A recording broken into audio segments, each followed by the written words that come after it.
So hello students and welcome back to your own channel Gyani academy. मैं हूं नमन अग्रवाल, आप सभी का फेवरेट फैकल्टी, और स्वागत करता हूं आप सभी का एक और नए लेक्चर में, जहां आज हम देख रहे हैं आपके सीएमए फाउंडेशन लॉ के इंडियन कॉन्ट्रैक्ट एक्ट का टॉपिक, जो कि बात करता है meaning and definition of acceptance के बारे में। साथ ही साथ आज अपन एक और टॉपिक देखने वाले हैं, जो कि है एसेंशियल ऑफ वैलिड एक्सेप्टेंस। तो ये बनता है आपके इंडियन कॉन्ट्रैक्ट एक्ट सीरीज का पार्ट नंबर 5। तो बिना किसी तरीके शुरू करते हैं अपना काम। जय श्री राम। ओके तो फटाफट से आते हैं अपने टॉपिक पे। पहला टॉपिक है अपना meaning and definition of acceptance, जो कि ना जाने पता नहीं अपन ने कितने बार पढ़ रखा है, देख रखा है कि एक्सेप्टेंस का मीनिंग क्या होता है। From the very first part of this chapter upon acceptance का मीनिंग तो भैया हर किसी ना किसी लेक्चर में आई जा रहा है। ऑफर क्या होता है, एक्सेप्टेंस क्या होता है, तो एक बार और पढ़ लेते हैं शगुन के लिए। बोल रहा है सेक्शन नंबर 2B के अकॉर्डिंग। मैंने आपको फर्स्ट लेक्चर में बताया था कि अक्सर जो भी सारे एक्ट होते हैं 98% केसेस में डेफिनेशन की जो सेक्शन होती है वो होती है सेक्शन नंबर 2। किसी भी एक्ट का सेक्शन नंबर 1 बताता है हमको उस एक्ट के बारे में कि उसका पूरा नाम क्या है, कहां तक अप्लाई होता है, ये सारी चीजें। सेक्शन नंबर 2 जो भी होता है वो होता है सारे डेफिनेशन के सेक्शन। 98% हर एक्ट में आपको सेकंड में मिल जाएगा। 3-4 एक्ट इसके एक्सेप्शंस होते हैं, ठीक है। तो section 2 clause B of the act, कौन सा act, Indian contract act, defines acceptance, हमको बताता है एक्सेप्टेंस के बारे में, ठीक है। आगे लिखा है offer can be accepted by only the person or persons for whom the offer is intended. मतलब क्या बोल रहे हैं भैया, एक ऑफर को सिर्फ वो ही पर्सन एक्सेप्ट कर सकता है जिसको वो ऑफर किया गया हो, ठीक है। फॉर एग्जांपल ए ने ऑफर किया बी को कि भैया मैं तुझे अपना घर जो है वो बेचना चाहता हूं, तो उस ऑफर को एक्सेप्ट सिर्फ और सिर्फ बी ही कर सकता है। ऐसा नहीं कि सी बाजू से आके बोले कि भैया ये ऑफर मुझे एक्सेप्टेड है, मैं आपका घर खरीदने को तैयार हूं ना। जब तक ए सी को ऑफर नहीं करेगा स्पेसिफिकली, तब तक भैया सी को वो ऑफर नहीं जाएगा। क्लियर है, सी उस ऑफर को एक्सेप्ट नहीं कर सकता। या ऐसा भी हो सकता है ए ने एक निकाला है जनरल ऑफर। अब सर जनरल ऑफर क्या होता है, तो इसके लिए आपको देखने पड़ेंगे मेरे प्रीवियस वाले पार्ट, उसमें मैंने टाइप्स ऑफ ऑफर आपको अच्छी तरीके से बताया। अब अगर कोई जनरल ऑफर निकलता है तो फिर उसको कोई भी एक्सेप्ट कर सकता है। अगर ए ने मान लो पेपर में एडवर्टाइजमेंट दी कि भैया मेरा घर है, ठीक है, 5000 स्क्वायर फीट का, इस एरिया में ये प्राइस है, इतने में मैं बेचना चाहता हूं, अब उस ऑफर को कोई भी एक्सेप्ट कर सकता है और आके अगर देखता है, अगर उसको प्रॉपर्टी पसंद आती है तो वो उसको खरीद सकता है। बट क्या है, आपको ऑफर मिलना चाहिए। आपको ऑफर क्या है, मिलना चाहिए। चाहे जनरली आपको वो ऑफर मिले या आपको स्पेसिफिकली वो ऑफर मिले, जब तक आपको वो ऑफर नहीं मिलेगा आप उसको एक्सेप्ट नहीं कर सकते हो, ये यहां पे कहना चाह रहा है। आगे लिखा है an offer made to a particular person can only be accepted by him alone. On the other hand an offer made to a class of persons can be accepted by any member of that class of person. क्या बोल रहा है, अगर भैया कोई specific offer है, जैसे A ने सिर्फ और सिर्फ बोला है बी को कि भाई अगर तेरे को ये घर खरीदना है तो तू बता, ठीक है, तो उसको सिर्फ और सिर्फ बी ही एक्सेप्ट कर सकता है, कोई और नहीं कर सकता। अगर ए ने न्यूज़पेपर में एडवर्टाइजमेंट दे दी कि मुझे ये घर को बेचना है, तो कोई भी जिसने न्यूज़पेपर में वो एड देखा है वो उसको आके एक्सेप्ट कर सकता है। यही चीज यहाँ पे बोल रहा है कि अगर एक पर्टिकुलर पर्सन को दे रहे हैं वो ही एक्सेप्ट करेगा, अगर जनरल पब्लिक को, क्लास ऑफ पर्सन को दे रहे हैं तो उसमें से कोई भी एक आके उसको एक्सेप्ट कर सकता है। आगे an offer made to the world at large can be accepted by any person whatsoever. और अगर भैया वर्ल्ड एट लार्ज में कोई ऑफर अपन ने निकाल दिया, जैसे भैया मेरी एक एमएनसी कंपनी है, ठीक है, मैं ऑल ओवर द वर्ल्ड अपने जो है प्रोडक्ट्स हैं शिप करता हूं। अब मान लो न्यू ईयर है, अब न्यू ईयर तो भैया हर कंट्री में मनाया जाता है, चाहे कोई भी कंट्री है, वहां का कोई भी कल्चर हो, न्यू ईयर तो भैया एक ऐसा फेस्टिवल है जो हर कंट्री में मनाया जाता है। तो मान लो मैंने अपनी कंपनी में निकाली new year sale up to 30% off, जो भी हमारे प्रोडक्ट्स खरीदेगा उनको 30% तक ऑफ मिल जाएगा। चाहे आप अमेरिका से हो, आप इंडिया से हो, आप जापान से हो, आप केनिया से हो, कहीं से भी हो, यूरोप में हो, कहीं पे भी आपको ये ऑफर आपके लिए वैलिड है। तो मैंने वर्ल्ड के लिए पूरा ऑफर निकाल दिया। अब कोई भी कहीं भी बैठा उसको एक्सेप्ट कर सकता है और मुझे उस ऑफर को फिर फुलफिल करना पड़ेगा। क्लियर बात एकदम? हाँ जी सर। तो ये था अपना भैया कि एक्सेप्टेंस की जो डेफिनेशन है वो कहां दी गई है, तो दी गई है सेक्शन 2 क्लॉज बी के अंदर में ऑफ इंडियन कॉन्ट्रैक्ट एक्ट। फिर अपन ने देखा कि भैया जिसको ऑफर मिला है वो ही उसको एक्सेप्ट कर सकता है। अगर स्पेसिफिकली मिला है तो स्पेसिफिकली ठीक है, जनरल ऑफर मिला है तो जनरली भी वो एक्सेप्ट कर सकता है। बट अगर आपको कोई ऑफर नहीं मिला है तो आप उसको एक्सेप्ट नहीं कर सकते, उसका कोई भी रिवॉर्ड क्लेम नहीं कर सकते। अब आगे आते हैं अपन एक्सेप्टेंस पे। Essential of a valid acceptance, acceptance देते समय किन बातों का हमको ध्यान रखना है, यानी कौन सी ऐसी कंडीशन होगी जो एक्सेप्टेंस हमारा वैलिड कहलाएगी। अगर एक भी कंडीशन इसमें ऊपर नीचे होती है, हमारा एक्सेप्टेंस जो है वो वैलिड बिल्कुल भी नहीं कहलाएगा। तो ध्यान से सारी कंडीशन पढ़ना, बहुत ही ज्यादा ईजी है। पहला है acceptance must B absolute and unqualified. Acceptance कैसा होना चाहिए, एब्सोल्यूट होना चाहिए, बिना इफ एंड बट, बिना कंडीशन के साथ, एकदम क्लियर होना चाहिए। जैसे मान लो ए बेचना चाहता है अपनी मोटरसाइकिल, ठीक है, ए ने ऑफर किया बी को कि ये जो मेरी बाइक खड़ी है, ठीक है, ये जो मेरी ऑरेंज वाली बाइक है मैं बेचना चाहता हूं। अब मान लो बी बोल रहा है कि हाँ तुम्हारी ऑरेंज वाली जो साइकिल है ना वो मैं खरीदना चाहता हूं। तो क्या ये एक्सेप्टेंस एब्सोल्यूट था, क्लियर था ना? ऑफर किस बारे में था, ऑरेंज मोटरसाइकिल के बारे में, बट एक्सेप्टेंस किसका आ रहा है, ऑरेंज बाईसाइकिल के बारे में। तो दोनों भैया प्रोडक्ट अलग है, तो एक्सेप्टेंस आपका क्या है, एब्सोल्यूट नहीं है, ठीक है, एक्सेप्टेंस क्या है आपका, एब्सोल्यूट नहीं है। दूसरा एक्सेप्टेंस भैया अनक्वालिफाइड होना चाहिए, यानी क्वालिफाइड यानी कोई भी कंडीशन नहीं होनी चाहिए। जैसे अगर आपको बोला जाए आप सीएमए क्वालिफाई कर गए, तो क्वालिफाई कब करोगे? जब आपका फाइनल का पेपर क्लियर हो, ठीक है, आपने सारी ट्रेनिंग, सब सर्टिफिकेशन जो भी कोर्स के दौरान लगती है आपने किया हो, सब प्रॉपर आप उसमें पास हो, तब जाके आप क्वालिफाई करते हो। यानी कोई एक हमारे पास बेंचमार्क होता है, कोई हर्डल होता है, जिसको जब हम क्रॉस करके जाते हैं तभी माना जाता है हम क्वालिफाई कर गए। बट एक्सेप्टेंस के केस में हम कोई भी कंडीशन नहीं लगा सकते। एक्सेप्टेंस क्या है? अनक्वालिफाइड होना चाहिए। सर अगर हम एक्सेप्टेंस में कंडीशन लगा देंगे तो क्या होगा? तब वो एक्सेप्टेंस नहीं, वो बन जाएगा एक काउंटर ऑफर। ठीक है, वो क्या बन जाएगा? एक काउंटर ऑफर। जैसे फॉर एग्जांपल अगर ये बोलता है कि भैया मेरी ये ऑरेंज मोटरसाइकिल है, मैं तुझे 50,000 रुपए में बेचना चाहता हूं। बी बोलता है कि ठीक है, मैं तुम्हारी ऑरेंज जो मोटरसाइकिल है वो 50,000 में खरीद लूंगा, बट उसके साथ तुमको तुम्हारी ये जो ऑरेंज बाईसाइकिल है वो मुझे फ्री में देनी पड़ेगी, तब जाके मैं खरीदूंगा। तो ये क्या हो गया? अब इसने एक्सेप्टेंस तो नहीं दी, ये बोल रहा है मैं खरीद लूंगा, ठीक है, बट मेरे को बाईसाइकिल भी क्या चाहिए? उसके साथ फ्री में चाहिए। तो ये हम ऑफर नहीं दे रहे, हम काउंटर ऑफर हो गया ये तो, कि भाई अगर तू बाईसाइकिल देगा तो ही मैं मोटरसाइकिल खरीदूंगा, नहीं तो नहीं खरीदूंगा। तो ये तो एक्सेप्टेंस नहीं हुआ। अगर एक्सेप्टेंस में हम डाल देंगे कंडीशन तो वो हो जाता है काउंटर ऑफर, एक्सेप्टेंस नहीं होता है। तो एक्सेप्टेंस क्या होना चाहिए? एक तो एब्सोल्यूट होना चाहिए और अनक्वालिफाइड यानी बिना किसी कंडीशन का होना चाहिए। पूरा क्लियर और बिना किसी कंडीशन का। पढ़ो, in order to be an effective there must be an absolute and unqualified acceptance of all the terms to the offer. Qualified acceptance would amount to rejection of the offer, section 7(1). ठीक है, क्या बोल रहा है section 7 sub section 1 में? क्या बोल रहा है? अगर एक क्वालिफाइड एक्सेप्टेंस मिल रहा है, यानी इफ एंड बट्स कंडीशन के साथ हमको ऑफर मिल रहा है, तो वो एक्सेप्टेंस मिल रहा है, तो एक्सेप्टेंस नहीं है, पुराना वाला ऑफर क्या रिजेक्ट हो जाता है और ये क्या हमारा नया काउंटर ऑफर आ जाता है। क्लियर बात एकदम? हाँ जी सर। नेक्स्ट है आपका सेकंड एसेंशियल है acceptance must be communicated. Acceptance हमको बताना पड़ेगा। अगर हम चुप है तो हम चुप है, तो हमने हाँ बोल दिया या ना बोल दिया, ये कैसे पता करें? किसी भी साइलेंस को हम एक्सेप्टेंस कंसीडर नहीं कर सकते। और यही यहाँ पे हाईलाइटेड रूप में लिखा है, silence can not be construed at acceptance. जैसे ए ने ऑफर दिया बी को कि भैया बाइक बेचना चाहता हूं, बी कुछ नहीं बोला, बी चुप है, तो ए क्या समझेगा? क्या ये ए ऐसा मान ले कि इसने ऑफर एक्सेप्ट कर लिया? ना भैया, उसने तो हाँ बोला ही नहीं है, ना वो बाइक में चाबी डाल के ले गया, तो इससे हमको ये भी नहीं समझ में आ रहा है कि भैया इसने कुछ किया नहीं, खड़ा है चुपचाप, ना हाँ बोल रहा है ना बोल रहा है। तो जब तक उसने हाँ भी नहीं बोली है तब तक क्या एक्सेप्टेंस उसने दे दिया है, ये नहीं माना जाएगा। अगर वो चुप है तो भैया ऑफर अभी भी चल रहा है, एक्सेप्टेंस सामने से नहीं आई है। तो अगर हमको एक्सेप्टेंस देना है तो हमको बताना पड़ेगा कि हाँ भैया तुम्हारी बाइक 50,000 रुपए में खरीदने के लिए मैं क्या हूं? रेडी हूं। ठीक है, तो एक्सेप्टेंस जो है वो कम्युनिकेट होना चाहिए, आपको बताना पड़ेगा। क्लियर बात एकदम? हाँ जी sir. For an acceptance to be valid it must not only be made by the offeree but also be communicated by or with the authority of the offeree to the offeror. क्या बोल रहे हैं? Acceptance को आपको communicate तो करना है, but कौन कम्युनिकेट करेगा? ऑफरी। ऑफरी कौन होता है? तो भैया जिसको ऑफर मिलता है, जिसको ऑफर क्या है? प्रपोज होता है, वो कौन होता है? ऑफरी। तो ऑफरी किसको बताएगा? ऑफरर को। ऑफरर कौन है? जो ऑफर करता है, वो कौन है? ऑफरर। तो ऑफरी क्या करेगा? ना ही सिर्फ एक्सेप्ट करेगा और उसको कम्युनिकेट करके बताएगा पूरी अथॉरिटी के साथ, किसको? ऑफरर को। आगे, acceptance must be communicated by the accepter in order to result in a contract. और वंस भैया ऑफर आया, हमने एक्सेप्ट कर लिया, तो कॉन्ट्रैक्ट बन गया। हम अभी तक क्या थे? ऑफरी थे। ऑफरी ने जैसे ही एक्सेप्टेंस दिया वो बन गया एक्सेप्टर। ठीक है, it must be a matter of fact. और साइलेंस भैया एक्सेप्टेंस नहीं होता। और ये केस लॉ का मैंने यहाँ पे नाम लिखा है, देख लेना, मन में याद रह जाए तो ठीक है, वरना क्वेश्चन इससे बन जाए कि भैया ये केस लॉ किससे रिलेटेड है, ऐसा टाइप का क्वेश्चन आने के बहुत ही मिनिमल चांसेस हैं।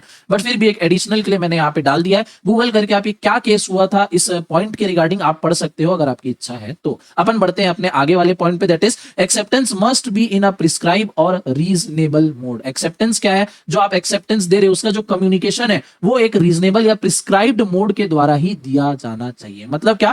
If the offer prescribes no modes to an acceptance, the acceptance must be communicated according to some usual or reasonable mode. The usual modes of communication are by spoken words or written or by a conduct. It is called an implied acceptance, section 7 subsection 2.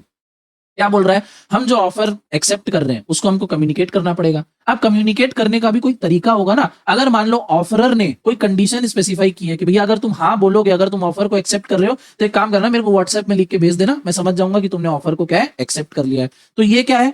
Offer में condition डल के आई कि अगर accept करोगे तो WhatsApp के through मेरे को बता देना। तो ये क्या हो गया? मोड हमने प्रिस्क्राइब कर दिया। अब जो मोड प्रिस्क्राइब हो गया ऑफर में, आपको एक्सेप्टेंस भी उसी मोड में देना पड़ेगा। जैसे मान लो भैया हमने बोला कि व्हाट्सएप के थ्रू मेरे को अपना एक्सेप्टेंस दे देना, बट सामने वाली पार्टी ने क्या किया? उसने भैया चिट्ठी लिख के आपको पोस्ट कर दी। अब एक्सेप्टेंस तो आपके पास आ गया, पर क्या ये वही मोड है जो प्रिस्क्राइब किया गया था? आंसर इज नो, ये वो मोड नहीं है। तो हम इस एक्सेप्टेंस को भैया प्रॉपर नहीं मान सकते, क्लियर है, वैलिड नहीं मान सकते, क्योंकि ऐसा भी तो हो सकता है ना भैया किसी और ने बात सुन ली और उसने भैया चिट्ठी लिख के एक्सेप्टेंस दे दिया हो। तो जो मोड स्पेसिफाई किया गया, अगर कोई प्रिस्क्राइब किया गया है, बोला गया है स्टार्टिंग में, तो उसी मोड के थ्रू आपको आपका एक्सेप्टेंस देना पड़ेगा। बट अगर कोई मोड ही नहीं बोला गया, ठीक है, अगर कुछ चीज बताया ही नहीं गया कि आपको आपका एक्सेप्टेंस देना है, आप कैसे देना है नहीं बताया गया, तो आप कैसे भी दे सकते हो, कोई भी यूजुअल तरीके से। अब यूजुअल तरीका क्या है? आप बोल के बता दिए, ठीक है, जैसे ये नहीं बोला कि भैया ये देख बाइक है मेरी, 50,000 रुपए में मैं बेचना चाहता हूं, तू देख ले। बी बाइक को चेक करता है, बोलता है हाँ सही है, सौदा मंजूर, ठीक है, जैसे शार्क टैंक में शार्क डील पक्की। तो वो क्या है? अपना एक्सेप्टेंस दे रहे हैं बाय स्पोकन वर्ड्स, ठीक है। अब आप स्पोकन वर्ड्स के द्वारा अगर नहीं देना चाहते तो रिटर्न भी दे सकते हो, आपने लेटर देके वही पोस्ट कर दिया, ठीक है। अगर कोई मोड स्पेसिफाई नहीं है तो चाहे आप बोल के, चाहे लिख के, या बाय कंडक्ट से आप बता सकते हो। भाई जैसे होटल है, होटल में आपने भैया खाना को ऑर्डर किया, खाना आपके पास आया, आपने देखा कि हाँ स्मेल बढ़िया आ रही है, यानी खाना प्रॉपर है, बढ़िया है, फ्रेश है, आपने खाना चालू कर दिया। वंस आपने खाना खा लिया तो आप अपने कंडक्ट से बता रहे हो कि सामने वाले ने आपको जो ऑफर किया आप उसको एक्सेप्ट कर लिया और अब आपको बिल जो है वो पे करना पड़ेगा। तो ऑफर का जो एक्सेप्टेंस है वो आपको कम्युनिकेट करना है, पहली चीज। दूसरी चीज कैसे करना है आपको? तो प्रिस्क्राइब मोड अगर है तो उसी मोड में करना है, अगर कोई मोड प्रिस्क्राइब नहीं है तो बोल के, लिख के, या बाय कंडक्ट यानी परफॉर्मेंस से भी आप उसको बता सकते हो। जैसे यहाँ पे मैंने एक एग्जांपल डाला है आपकी बुक में, नोट्स में। For example, Amit sends a letter of offer to Sumit offering to sell his house. Amit ask Sumit to reply via email. Sumit shall reply only through email, ठीक है। सुमित को क्या है, अगर उसको एक्सेप्टेंस देना है तो उसको ईमेल के थ्रू ही अपना एक्सेप्टेंस भेजना पड़ेगा कि हाँ भैया तुम्हारा घर को इस प्राइस में मैं खरीदने के लिए एग्री हूं। क्लियर बात है एकदम? हाँ जी सर। अगर वो लेटर के थ्रू भेजता है या व्हाट्सएप के थ्रू भेजता है या स्पोकन वर्ड्स में बताता है तो भी माना नहीं जाएगा। अगर ईमेल स्पेसिफाई किया गया है तो ईमेल से ही आपको उसका एक्सेप्टेंस भेजना पड़ेगा। सिंपल। आगे आते हैं भैया फोर्थ पॉइंट पे, acceptance must be given within a reasonable time and before the offer lapses. अब जो एक्सेप्टेंस हमको देना है तो उसका भी एक रीजनेबल टाइम होता है, उसके अंदर ही हमको जो है वो अपना एक्सेप्टेंस देना है। Acceptance must be given within the specified time limit if any, and if no time is stipulated acceptance must be given within a reasonable time because an offer can not be kept open इनडेफिनिटली।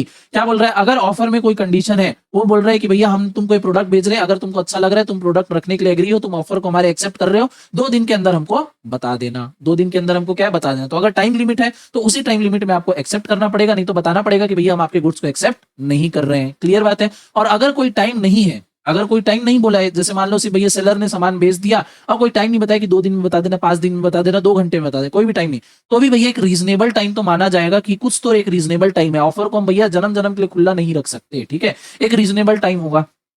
जैसे मान लो सामने वाले ने आपको कोई grocery का सामान deliver किया, अब भैया ग्रोसरी का भी तो टाइम होगा ना। मान लो भैया आप 1 हफ्ते तक अपना एक्सेप्टेंस ही नहीं भेज रहे हो तो ग्रोसरी क्या वैसी की वैसी पड़ी रहेगी क्या? नहीं, वो तो खराब हो जाएगी। पेरिसेबल आइटम्स में भैया खराब हो जाएगी। तो पेरिसेबल आइटम्स के केस में आपको क्या है? एक विद इन रीजनेबल टाइम, अगर आपको सब्जी आई है, ग्रोसरी आई है, आपको नहीं समझ में आ रही है, नहीं पसंद आ रही है, तो आप उसको साफ थोड़ी देर में मना कर दो, 10-15 मिनट में, आधे घंटे में, 1 घंटे में मना कर दो, ठीक है। अगर आप 4-5 दिन रख लिए, सब्जी खराब हो गई, तो आपको एक्सेप्ट तो करना ही पड़ेगा। क्लियर बात है एकदम? हाँ जी सर। तो अगर कोई स्पेसिफाइड टाइम है, उस स्पेसिफाइड टाइम में आपको अपनी हाँ या ना बतानी है। अगर कोई स्पेसिफाइड टाइम नहीं तो भी एक रीजनेबल टाइम होगा, ठीक है, उसमें आपको बताना है।